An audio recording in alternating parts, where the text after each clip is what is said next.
Your time has just came to learn how to use the joystick. This is a really awesome hardware in the SenseHat. As you can see, in the demo project I already predefined a property for the SenseHat with the type of iSenseHat, and I do have a method that is a task and it gets the user or the API class for the SenseHat. Now let's just use it as soon as we can.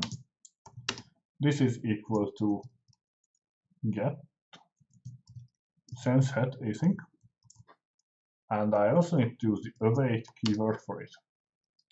That's awesome. First, let's make some experiment with it and let's try to find out how things are working.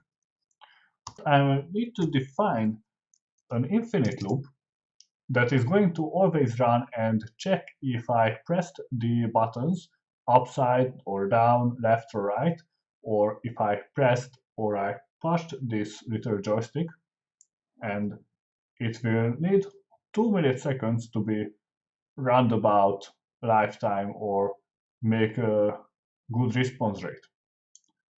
So I need to use the if SenseHat.joystick.update method, and this is going to run if something has happened to the joystick or not. And if it did not happen, there are another bunch of code I need to write.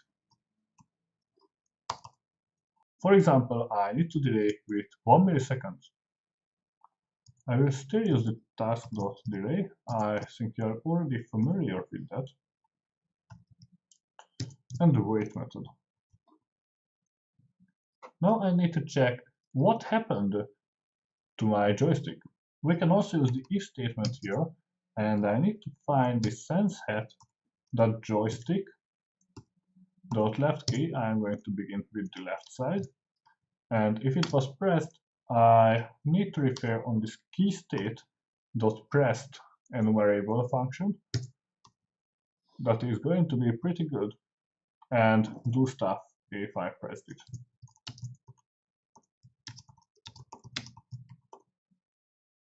This would be okay. I need to do this for the other directions also. And this is going to be the right key, the up key,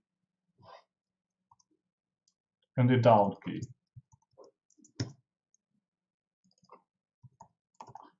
I can also update the comments also.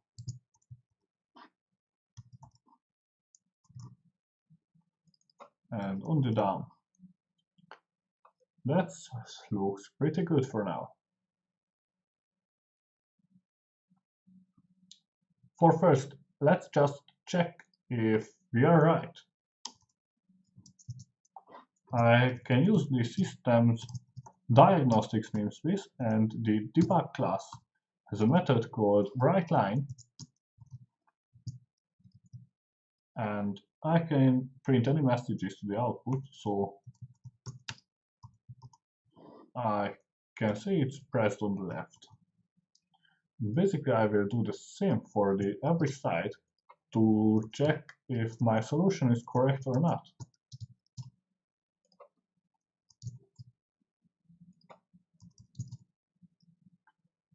I also need to update the messages here.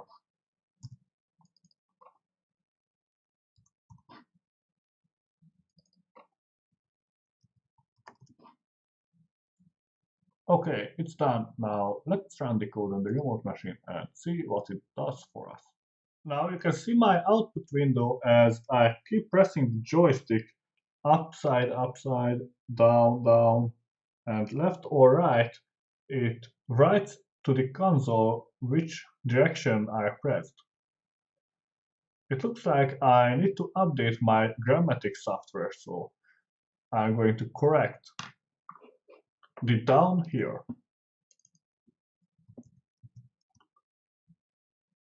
Fortunately, I found no other bugs in my software. Now what we are going to do is to draw with a super awesome magic pen.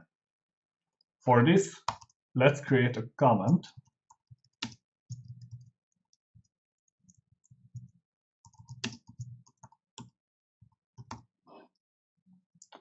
and declare two variables, an int x with initial value of 0 and an int y with the same initial value.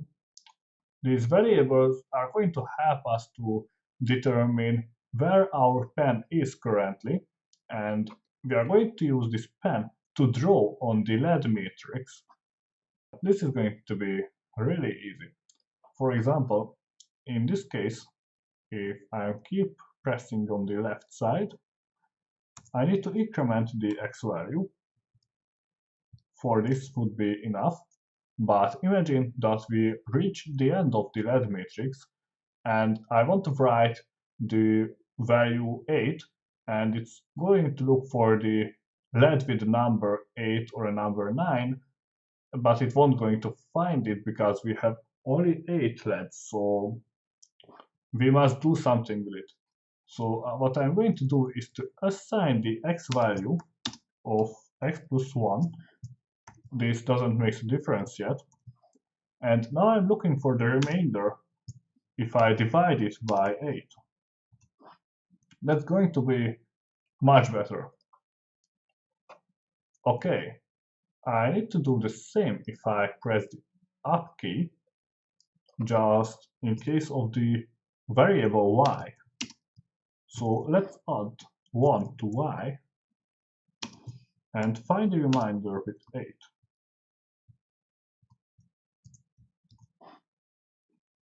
The things on the right and left hand side are a bit tricky because I need to subtract, but anyhow I'm looking for reminders.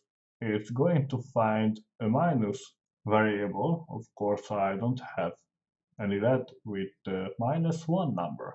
So now it's pretty easy to check if the x is equal to -1, then I need to initialize its value to the last LED number, and in this case this is the 7. This is a much better solution, and I need to do the same on the downside. Of course, with the y variable.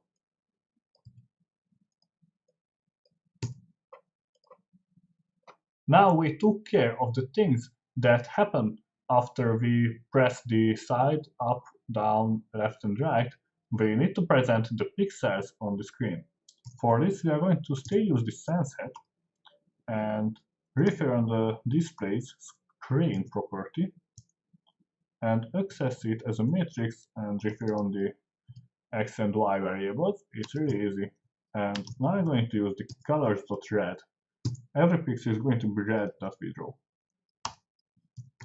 It was useful to update the screen.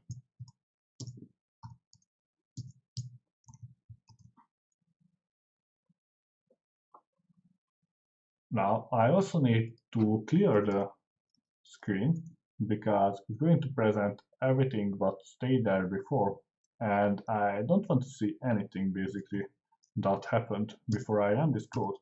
So let's use the screen's display.clear function. That looks enough for now. Let's run the code and start drawing.